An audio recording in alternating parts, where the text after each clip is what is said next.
상대는 내면을 비추는 거울, 전체 윤회생이 관련되어 있다. 내면을 비추는 거울은 자신의 전체 윤회생이 관련되어 있습니다.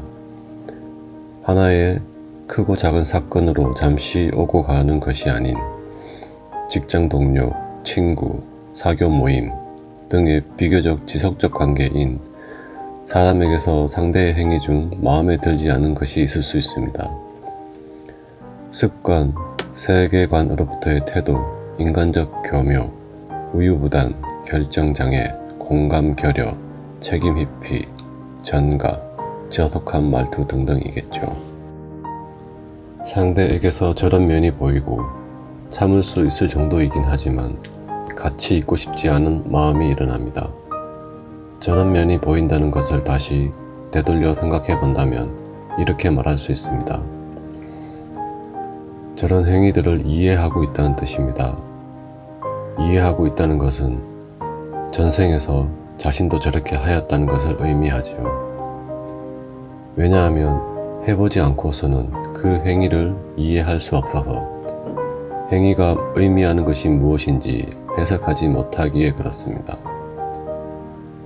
거짓말을 해보았기에 상대의 거짓말을 알아낼 수 있죠.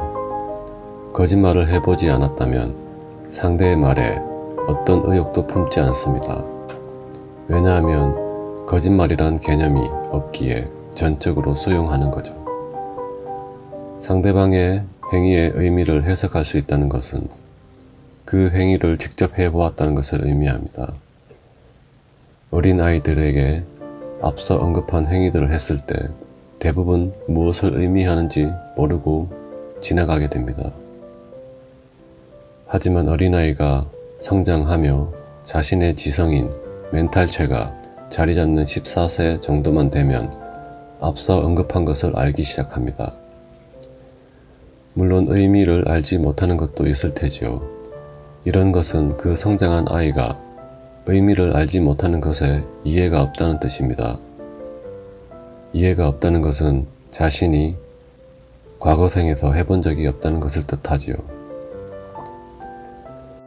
멘탈체의 지성은 윤회생마다 이월이 되며 망각으로 전체 생의 기억은 잠재된 상태지만 에센스는 가지고 있기에 자신이 해본 적이 있는 것은 그것에 대해 이해를 가지고 있기에 상대의 행위를 보고 그 의미를 알 수 있는 것입니다. 그럼 이제 왜 의미를 알 수 있는 것을 상대방에게 지속적으로 보게 되는 환경이나 관계가 만들어졌을까요? 그것은 상대를 통해 자신의 과거생의 행위가 어떤 의미인지를 반대편에서 직접 경험을 해보고 그 행위에 대한 이해를 가지는 과정이 필요했기에 관계가 만들어진 겁니다. 저런 것을 두고 자신의 내면을 비추는 거울이라고 하지요. 그럼 이제 내면의 거울로서 비추는 상대방에게 어떻게 하면 좋을까요? 과거생의 자신의 행위가 어떤 의미인지 이해하고 그 상대방을 수용하는 것이 좋을까요? 아니면 그런 것이 보일 때마다 질책을 하면 좋을까요? 질책을 한다면 다른 생에서의 자신의 행위 또한 함께 질책을 하여야 합니다. 수용하겠다고 한다면 다른 생에서 자신의 그 행위가 타인을 힘들게 하는 행위인지 모르고 했던 것이니 과거생에 사람들을 힘들게 했던 자신과 현재생에 자신을 힘들게 하는 상대 양측을 모두 경험하며 더 완전해진 깊은 이해로 용서하는 것입니다. 진정한 마음으로 과거생에 무지했던 자신과 현재의 상대를 용서하며 수용한다면 상대방은 변화하기 시작합니다.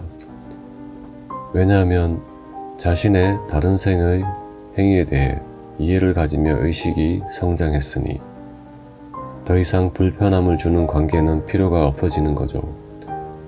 물론 상대방이 의식적으로 이런 것을 알고 안 하는 것이 아니라 더 이상 그런 것이 필요하지 않은 것을 상대방 내면의 영이 알고 하지 않아요. 영의 세계에서 약속한 역할을 완수하였기 때문에 내면의 거울이란 것은 이 생에서만의 것이 아닙니다. 자신의 전체 윤회생에서 자신의 행위에 대한 거울이 되는 상대방의 행위를 보게 되는 거죠. 이유는 우리들은 스스로 이해를 확장시키기 위해 영의 세계에서 인간관계를 계획한 것이라 이해가 되면 그 상황은 종료되고 의식 확장이 되는 다음 이해로 넘어갑니다. 과거생, 자신의 또 다른 행위들을 거울로서 비춰줄 환경과 물질계로 들어오며 망각된 동료영과 연결됨으로써